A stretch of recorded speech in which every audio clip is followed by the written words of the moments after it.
Hola, buenas tardes. ¿Quién es el profesor? Hola, buenas tardes. Sí, ¿me Hola, ¿qué podrías... tal, ¿Qué tal? profesor?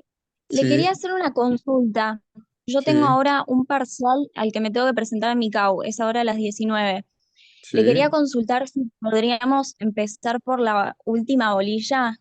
Este, sí, bueno, si mis compañeros también aceptan, porque es la bolilla que no entiendo, la parte de concursos. Claro, bueno, eso, a ver, esta clase va a quedar grabada, por lo cual después la vas a poder ver, ¿sí? No, por una cuestión metodológica y pedagógica, no puedo empezar por lo último, ¿sí? Porque necesitamos tener conceptos previos para recién poder llegar a lo último.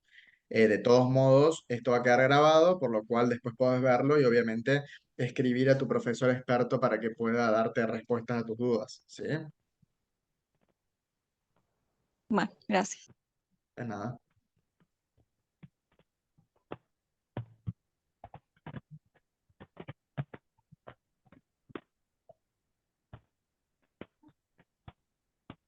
Buenos días, profe. Una consulta. ¿Los trabajos prácticos de FIP son obligatorios? ¿O es No, no solo son una manera obligatorios. de práctica? No, no son obligatorios. Esto por ahí hay algunos profesores que pueden haber omitido haberlo dicho, pero el EFIP no tiene trabajos prácticos obligatorios, sino que se trata simplemente de actividades de ejercitación para que ustedes practiquen para el examen, pero en modo alguno implica, hay obligatoriedad. Luciana, Ah, bueno. necesito que silencien los micrófonos y eso va a ser un requisito para no ser expulsado de la sala, ¿sí? El que activa el micrófono, porque eso me va a generar interrupción y molestia, por lo cual el que activa el micrófono se empiezan a escuchar ruidos, directamente lo expulso de la sala por una cuestión de orden, ¿sí? Hola, buenas tardes. ¿Puedo hacer una consulta? Sí, Nora, por favor. Hola, ¿qué tal? Buenas tardes. ¿Puede ser Buenas que no tardes. se pueda ingresar al tablero de la facultad? Estaba queriendo abrir la materia Sí, y... hace un rato yo también intenté ingresar y había un oh, problema. Después me dejó, me bueno, permitió, gracias. pero hubo un rato que estaba caído, sí. Bueno, Bueno, gracias. vamos a empezar. Yo voy a ir admitiendo de todos modos a quienes me pidan el ingreso, pero vamos a empezar por una cuestión de tiempo. Habrán visto que les pasamos dos links, ¿sí? Y esto tiene que ver con que a los 45 minutos o 40 minutos este primer link va a caer y vamos a pasar inmediatamente al siguiente, ¿sí? Esto para que lo tengan en cuenta cuando se esté por cortar, que automáticamente nos conectamos en el siguiente link.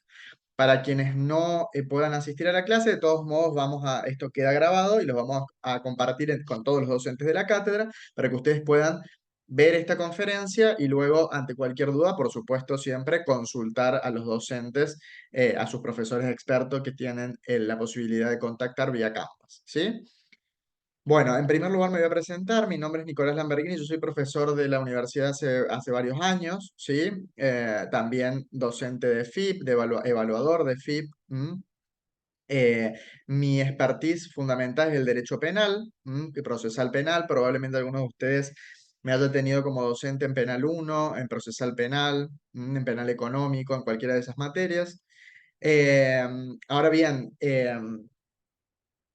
puede ser que sea su docente en EFIP, puede ser que no esté como docente en EFIP, pero de todos modos, cualquier duda que ustedes tengan en la materia, sobre esta conferencia o sobre cualquiera de las otras materias, pueden tranquilamente consultarnos a nosotros para que podamos despejarlas, ¿sí? Voy a compartir pantalla para que tengan un PowerPoint de guía, ¿sí? Fíjense, ahí tengo, díganme si se ve. ¿Se ve el PowerPoint ahí? Sí, profe. Buenísimo. Perfecto. Es para que nos vayamos guiando. Hoy vamos a ver entonces el módulo 2 de FIP 1, que es Derecho Penal Parte General. Ustedes habrán visto ya que el programa de penal de FIP es más reducido, ¿sí? O sea, no es toda la materia penal general para quienes hayan cursado ya esta materia. Todos la han cursado, entiendo, pero no sé si todos la han aprobado. Eh, Verán que es un programa más reducido, ¿no? Es decir, solamente esos puntos que están en el programa, por eso es esencial que ustedes estudien con el programa al lado, porque solamente esos puntos van a ser objeto de evaluación en el examen EFIP, ¿sí? La idea de hoy es simplemente dar un pantallazo general de la materia. Es imposible que nosotros en 1 hora y media demos todo penal, ¿no? Es decir, mi idea es que ustedes más o menos tengan un pantallazo general de los temas que se evalúan en EFIP, que puedan despejar algunas dudas y por supuesto luego tienen que ir necesariamente a los libros y cualquier consulta extra podrán hacerla por medio de mensajería consultando a sus docentes, porque es imposible que profundicemos en todos los temas con el grado de profundidad que requiere cada uno de estos temas, ¿sí? La idea es simplemente que podamos ver por arriba los temas, todos los temas del programa, pero con un pantallazo general, ¿sí? Sí me parece fundamental, en primer lugar, decirles esto, ¿no? Que EFIP en general, y esto lo digo como docente evaluador de EFIP de muchos años, no se aprueba estudiando de las lecturas del Canvas, ¿sí? Nosotros ya nos damos cuenta de manera inmediata cuando alguien estudió directo del Canvas porque las lecturas del Canvas son solamente guías de estudio, un complemento, pero de ninguna manera implican un, eh, un libro, o sea, no se equiparan a un libro, no son bibliografía, no es fuente directa de estudio, ¿no? Porque se trata de un resumen, ustedes se darán cuenta que los temas están explicados de manera muy sintética, ¿no? Es imposible que ustedes puedan entender un tema estudiando únicamente de las lecturas del Canvas, ¿sí? Por lo cual es necesario que acudan al Código Penal, por un lado, y algún libro, ¿no? La cátedra, y ustedes verán que el programa recomienda el libro de Lascano, ¿sí? Que es el libro de la cátedra, pero no existe ningún problema si ustedes utilizan cualquier otro libro, ¿no? Es decir, es posible que acudan a el libro de Zaffaroni, a De la Rúa Tarditi, a un montón de autores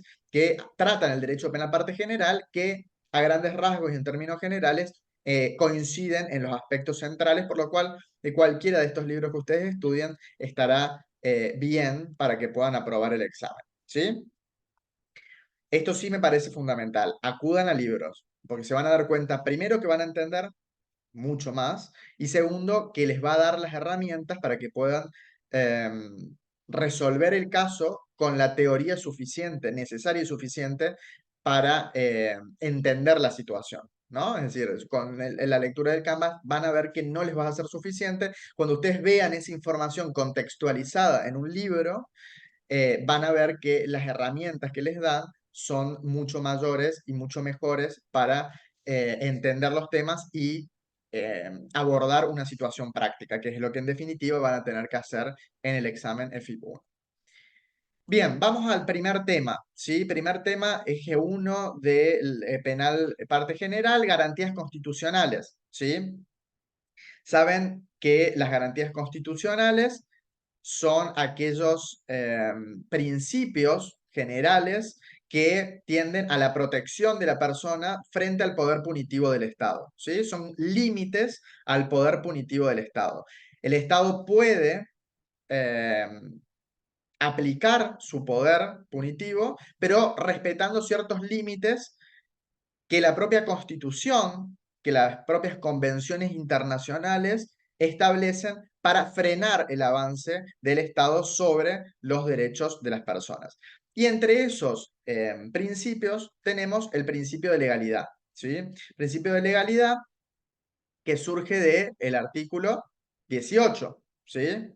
Artículo 18 de la Constitución, que establece que ningún habitante de la nación, que nadie podrá ser penado sin juicio previo fundado en ley anterior al hecho del proceso. Artículo 18 de la Constitución. O sea, este principio básicamente se vincula con una garantía individual y que es la ley penal, ¿sí? Que debe haber una ley penal que establece tanto que una determinada conducta es delito como la pena que corresponde ante la comisión de de ese delito, ¿sí? Es decir, previo a la realización de mi conducta, yo tengo que tener la garantía, la seguridad de que eso que hago, yo antes de hacerlo sepa que es un delito, ¿sí? Si no, claramente no habría seguridad jurídica. Si yo no supiese que aquella conducta que llevo adelante está castigada por la ley penal. ¿Mm?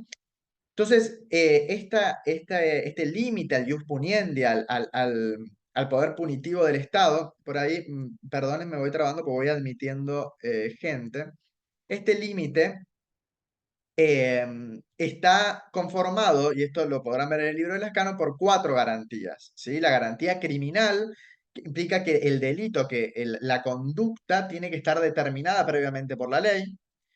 La garantía penal, que significa que la pena tiene que estar establecida, es decir, yo tengo que saber qué pena corresponde a ese hecho. La garantía jurisdiccional o judicial, que implica que la existencia de ese delito, mi participación y la pena que se me imponga tienen que determinarse por medio de un procedimiento legalmente establecido que culmine con una decisión al respecto, ¿sí? Y una garantía de ejecución que implica que el procedimiento de ejecución de la pena se sujete también a una ley que establezca cuáles van a ser las reglas y cómo va a regir esa ejecución de la pena, ¿no? Durante la cual también rigen determinados principios, garantías y particularmente la ley de ejecución penal 24.660 que establece determinadas pautas y determinadas fases a través de las cuales se va transcurriendo, va pasando aquella persona que es condenada hasta cumplir o agotar definitivamente su pena. ¿Sí? Obviamente esta ley además tiene que ser de ser previa, como les decía recién, es decir, que debe existir con anterioridad al hecho, también tiene que ser escrita. ¿Esto qué quiere decir? Que la ley debe surgir del poder legislativo, que es el poder encargado de dictar la ley, y que no existe la aplicación de la costumbre, del derecho no escrito, ¿sí? Tiene que ser estricta también. ¿Qué quiere decir esto? No se puede aplicar analógicamente y malam partem la ley penal, ¿sí? Ni analogía legis, que es la analogía de una ley, ni la analogía iuris, de un principio. Sobre todo cuando esta es in malam partem. Sí se permite en determinados casos la analogía in bonam partem, pero como una excepción a la prohibición de la analogía. Y a su vez tiene que ser una ley cierta, que implica lo que se denomina el mandato de determinación, ¿sí? Que exige que las conductas, ¿sí? que establece la ley estén descritas de la manera más clara y precisa posible, tratando de evitar vaguedades y ambigüedades. Si bien, por supuesto, la tarea del jurista es interpretar, lo cierto es que debe intentar el legislador que la conducta esté lo más clara posible descripta, ¿sí? Principio de legalidad penal de manera muy rápida. Asimismo, tenemos el principio de reserva, artículo 10. Avísenme, ¿no? Si se ve la filmina, ¿no? Si llega a desaparecer, avísenme. El principio de reserva que establece que surge del artículo 19 de la Constitución y que establece que ningún habitante de la nación puede ser obligado a hacer lo que la ley no manda ni privado de lo que ella no prohíbe. Básicamente, también vinculado al principio de legalidad, establece una zona de reserva para el ciudadano, exenta de castigo, donde más allá que a cualquier persona, a otra persona le pueda parecer una conducta inmoral, ¿sí? O reprochable desde el punto de vista ético, hace a la moral individual de un sujeto y por lo tanto el Estado no puede inmiscuirse en ese ámbito de reserva que establece el principio de reserva, ¿sí? Bien. Esto, por supuesto, ¿no? Como les vengo diciendo, todo de manera muy escueta, ¿no? Ustedes después tendrán que profundizar, obviamente cualquier duda que tengan me la pueden hacer saber. A su vez tenemos el principio de privacidad. Sí. Bueno, el de privacidad no lo tenemos acá, vamos a pasarlo. Principio de lesividad, ¿sí? El principio de lesividad es un principio muy importante del derecho penal porque básicamente es el que permite justamente que el Estado ingrese con el uso de su poder punitivo siempre que se trate de acciones que lesionen los derechos de terceros, ¿sí? Es decir, justamente es un límite importante la injerencia estatal en la esfera de una persona porque va a poder ingresar cuando existe una lesión a un bien jurídico, ¿sí? Cuando existe una lesión a derechos de terceros. Solo en esos casos el Estado está Sí, Ludmi, habilitado. conectate, ahí te pasé el link, yo ya me conecté. Bueno, solamente está habilitado en esos casos, ¿sí? Si no hay una afectación a derechos de terceros, entonces no puede ingresar el derecho penal, ¿no? No se puede castigar aquellas conductas que no lesionen bienes de terceros o al menos pongan en peligro concreto. Fíjense que incluso basándose en este principio, muchos autores critican los delitos de peligro abstracto, ¿no? Porque dicen, en esos casos ni siquiera hay una puesta en peligro concreta, sino que castigamos conductas de peligro abstracto con anterioridad, ¿no? Por ejemplo, tener un arma, ¿m?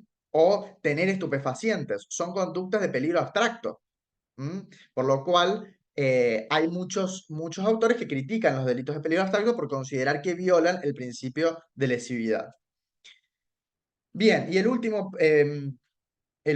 última garantía que señala el programa de FIP es el principio del non bis in idem.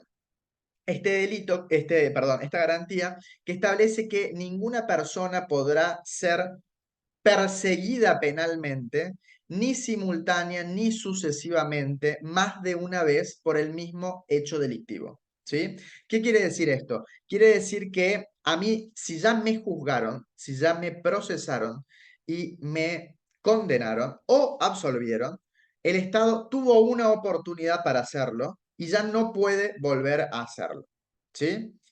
Esto también es una garantía frente al poder punitivo del Estado porque básicamente lo que protege esta garantía es, a ver, Estado, vos con toda tu estructura tuviste una oportunidad para perseguirme, ¿sí? Utilizaste todas las herramientas que tiene el Estado para investigar, para lograr llegar a la verdad. Sin embargo, si no pudiste hacerlo bien, lo lamento.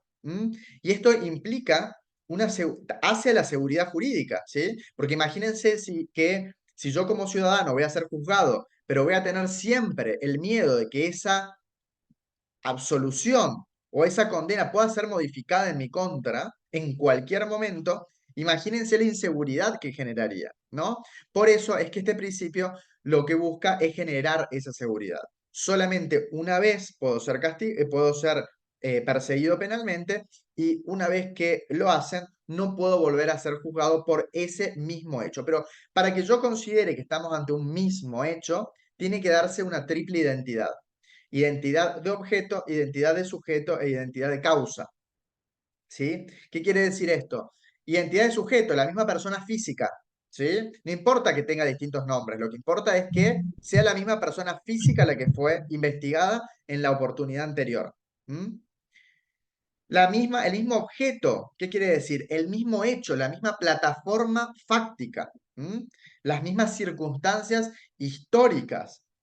Eso es lo importante, más allá de que se le agregue un agravante, que se modifique alguna circunstancia de modo o el grado de participación, pero es el mismo hecho, ¿sí? A mí me están juzgando porque maté a un amigo, a mi amigo Juancito. Ese es el hecho, esa es la plataforma fáctica. El día 3 de septiembre de 2022 maté a Juancito. Esa es la plataforma fáctica. Siempre que se mantenga eso, hay una identidad de objeto. No importa si primero me dijeron que era coautor y después me quieren cuestionar que soy autor. No importa, es la misma plataforma fáctica. Rige la identidad de hecho. Y la identidad de causa hace referencia a la naturaleza de la pretensión, ¿sí? A la naturaleza de la acción. No va a regir este principio siempre que hablemos de la misma naturaleza de la acción. Es decir, si yo fui perseguido penalmente, eso no significa que a mí no me puedan luego ejercer o entablar una demanda en sede civil por ese hecho, ¿sí? Porque a mí solamente me persiguieron por una causa penal, ¿sí? Pero no por una causa civil, entonces, o por una causa administrativa. Entonces, tiene que darse esta triple identidad para que hablemos de un mismo hecho. Identidad de sujeto, identidad de objeto e identidad de causa. ¿Estamos? Muy rápidamente, las garantías que pide el programa. Perdón, la clase y el PowerPoint sí se va a compartir. Hay compañeros que piden que los acepte. Todos los compañeros los he aceptado, ¿sí? Los que están en sala de espera. Eh, Queda grabada, eso sí. ¿Alguien está escuchando mal? Hay 2 personas que dicen que están escuchando mal. No, Los no, otros... perfecto. Bueno, si hay gente que está escuchando perfecto, puede ser que sea problema del internet de ustedes, ¿sí? Los que tienen problemas. Bien, vamos entonces. ¿Hay alguna duda sobre este tema, garantías constitucionales? ¿No? Bien, vamos a pasar entonces a el siguiente punto. Validez temporal de la ley penal. Cuando hablamos de la validez temporal de la ley penal, hacemos referencia básicamente al principio de irretroactividad de la ley penal, ¿sí? Como regla, la ley penal rige o sea, la ley que rige para un determinado hecho es la vigente al momento de comisión del hecho delictivo, ¿sí? Esa es la regla. A mí me tienen que juzgar por la ley que estaba vigente al momento que cometí el hecho delictivo. No puede ser una ley posterior, porque esto hace justamente el principio de legalidad. Esa ley solo atrapa los hechos cometidos durante su vigencia, tanto desde que entró en vigor como hasta su derogación. Principio de irretroactividad de la ley penal. Ahora bien, puede pasar, si bien por regla la ley rige para el futuro, y esto surge del artículo 2 del Código Penal, esa es la regla general, hay excepciones a esto, ¿sí? Hay 2 excepciones que se basan en lo que se denomina el principio de ley penal más benigna. ¿Qué quiere decir esto? Que si en el transcurso desde que yo cometí el hecho delictivo hasta el momento en que me juzgan, se produce una sucesión de leyes penales, es decir, que la ley que estaba vigente al momento del hecho es modificada, ¿sí? Modificada ya sea de manera negativa, que me perjudique o me favorezca, yo voy a tener que evaluar qué ley es la que voy a aplicar. ¿Aplico la que estaba vigente al momento del hecho? ¿Aplico la que se dictó en el medio mientras yo cometí el hecho y luego antes del juicio? ¿O la que estaba vigente al momento en que me están haciendo el juicio? ¿Sí? Si sucede esto, es decir, si hay una sucesión de leyes penales, si bien el principio general es que la ley rige para el futuro, y por lo tanto es el principio de irretroactividad de la ley penal, yo no puedo aplicar la ley hacia atrás, hay 2 excepciones basadas en el principio de ley penal más benigna, ¿sí? Básicamente lo que se conoce como la extraactividad de la ley penal. ¿Por qué extraactividad? Porque la ley penal va a regir fuera de su periodo normal de vigencia legislativa, ¿sí? Siempre que, y como requisito sine qua non, sea más favorable al imputado, ¿sí? Por eso es la excepción de la ley penal más benigna. Esto surge del artículo 9 de la Convención Americana de Derechos Humanos, del 15.1 de el Pacto de Derechos Civiles y Políticos, del artículo 2 del Código Penal, ¿sí? Y esta extraactividad de la ley penal puede darse de 2 maneras: la retroactividad de la ley penal o la ultraactividad de la ley penal, ¿sí? Cuando hablamos de retroactividad de la ley penal, quiere decir que voy a poder aplicar la ley a un hecho que ocurrió con anterioridad a su entrada en vigencia. ¿Qué quiere decir esto? Yo cometí un hecho delictivo y regía una ley, pero cuando me van a juzgar, rige una ley más benigna que la que estaba vigente al momento del hecho.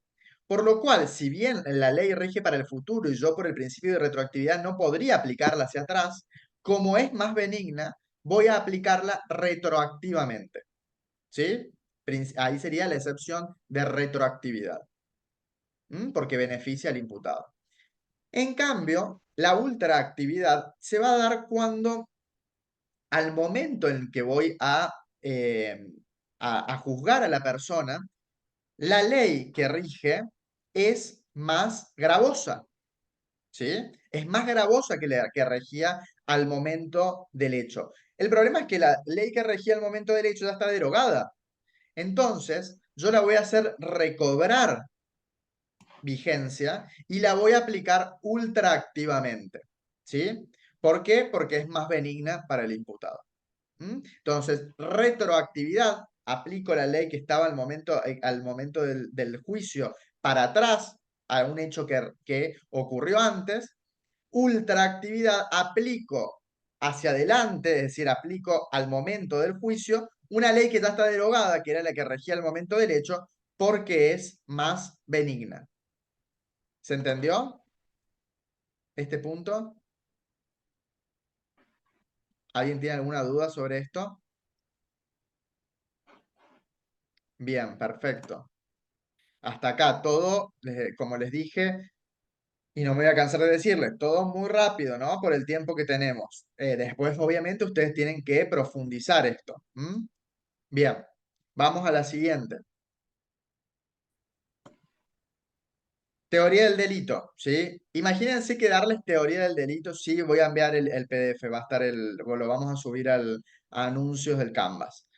Imagínense que hablar de teoría del delito en este tiempo es casi imposible, ¿no? Por eso va a ser algo muy rápido lo que voy a tratar de darles ahora. Cuando hablamos de teoría del delito estamos hablando de un concepto analítico. ¿Qué quiere decir esto? La teoría del delito lo que busca es establece un sistema de filtros para que yo pueda determinar cuándo un hecho es delito. ¿Sí? Por eso penal es muy técnico en las palabras. No es lo mismo hecho que delito. Porque yo puedo haber realizado un hecho, una acción que genera algo en el mundo exterior. Pero yo voy a tener que pasar una serie, o sea, yo puedo haber llevado a cabo una conducta humana, ¿sí? Ahora, yo no voy a poder decir inmediatamente que esa conducta humana es delito. Para que yo pueda establecer si esa conducta humana es delito, voy a tener que hacerla pasar por el sistema de filtros que establece la teoría del delito. ¿Sí? Por eso se habla de un concepto analítico, porque se trata, en definitiva, de un sistema de filtros que son consecutivos. Y por eso no es lo mismo que ustedes digan, bueno, el delito es una acción culpable antijurídica típica. Eso está mal, ¿sí? ¿Por qué está mal? Porque el orden de los elementos del delito es fundamental, ¿sí? Porque es un concepto analítico secuencial. Yo necesito corroborar el primero para recién pasar al segundo, para recién pasar al tercero. Si yo me quedo en el medio, entonces no llego a corroborar la existencia de un delito, ¿sí?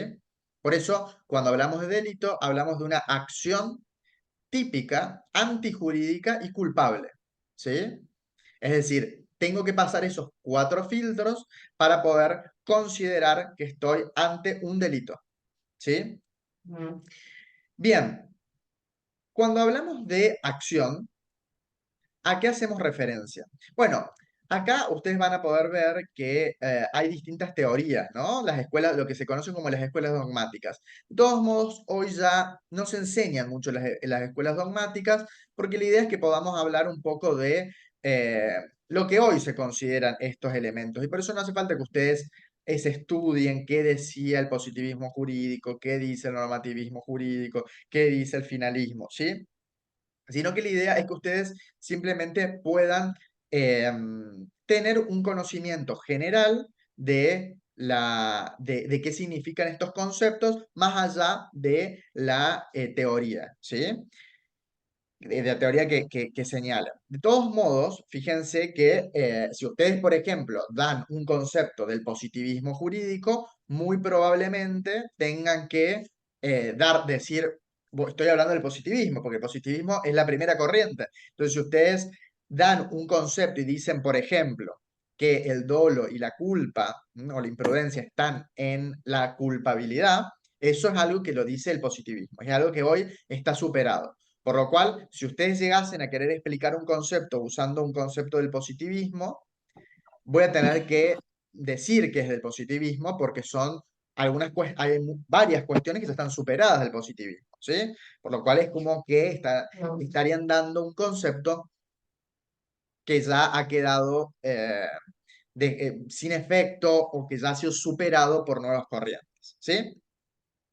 Bien, entonces cuando hablamos de acción, estamos hablando de una manifestación, una conducta humana voluntaria que causa un resultado en el mundo exterior. Estamos hablando de una conducta de una persona, ¿sí? Si bien no vamos a entrar en esta discusión, pero ya existe actualmente lo que es la responsabilidad penal de las personas jurídicas, pero esto lo vamos a dejar aparte.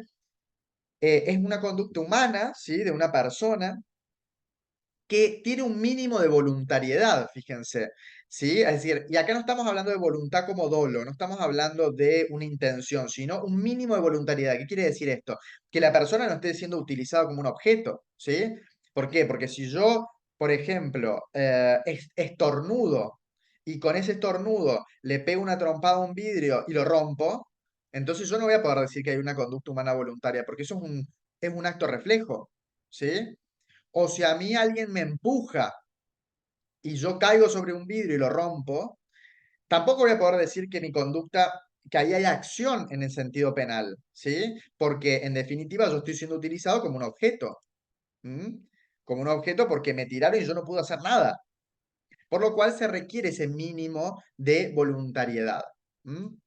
Y obviamente además que genere un cambio en el mundo exterior, porque el derecho penal no castiga pensamientos, no castiga el fuero interno de la persona, por lo cual yo necesito exteriorizar esa conducta.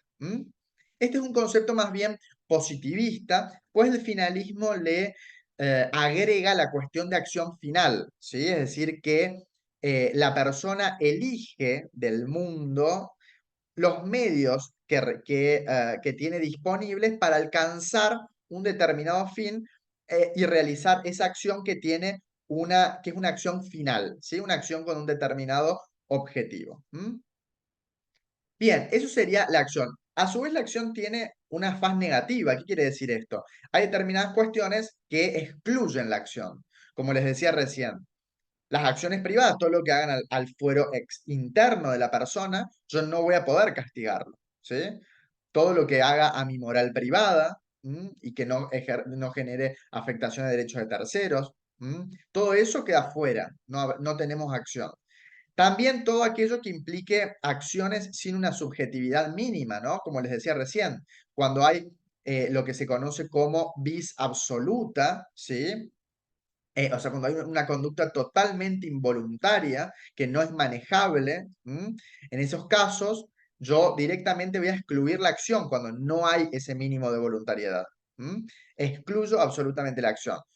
Como podría ser lo que les decía recién, un empujón cuando la persona está bajo efectos de medios hipnóticos o narcóticos, un estornudo o un movimiento que hago porque me hacen cosquillas, ¿sí? Es decir, son todas situaciones, o por ejemplo un ataque de epilepsia, son todas situaciones que excluyen esa subjetividad mínima que requiere la acción y por lo tanto estos movimientos reflejos involuntarios o lo que se conoce como fuerza física irresistible, generan la exclusión de la acción, ¿sí? Porque forman parte de la faz negativa de la acción, ¿sí? Bien, muy rápidamente, acción. ¿Quedó claro esto? ¿Sí?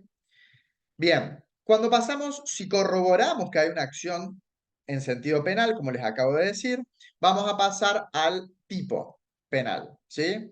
El tipo es básicamente lo que se lo describe como la descripción abstracta de la conducta prohibida por la norma, ¿sí?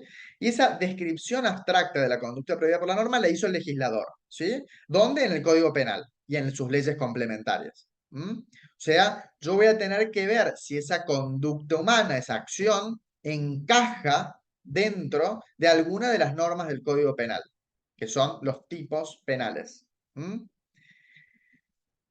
Para poder realizar esta tarea, voy a tener que hacer una operación o un juicio, obviamente, mental, ¿no? Es decir, determinar básicamente si una determinada conducta encaja dentro de esa descripción de la ley penal y para eso voy a tener que ver cómo está compuesto el tipo penal. Y por eso vamos a hablar de un tipo objetivo y de un tipo subjetivo, ¿sí? El tipo objetivo justamente implica esto, implica determinar cuándo esa acción esa conducta humana encaja en el verbo típico, ¿no? Por ejemplo, el artículo 79 del Código Penal dice el que matare a otro, ¿no? Entonces, ¿el tipo objetivo cuál es? Matar a otro, ¿sí? Yo de ahí voy a extraer la conducta típica, matar a otro. Voy a extraer quién va a poder ser el sujeto. El que, cuando hablo de el que, es un sujeto común, cualquiera puede ser autor de ese delito. Y a otro, tampoco tengo calidades especiales en esa persona, puede ser cualquier persona, pero un otro, o sea, otra persona, ¿sí? Entonces, también tengo un sujeto pasivo indiferenciado. Entonces, esos son los elementos. El tipo objetivo tiene elementos descriptivos y tiene elementos normativos, ¿sí? Los elementos descriptivos son aquellos que son perceptibles por los sentidos.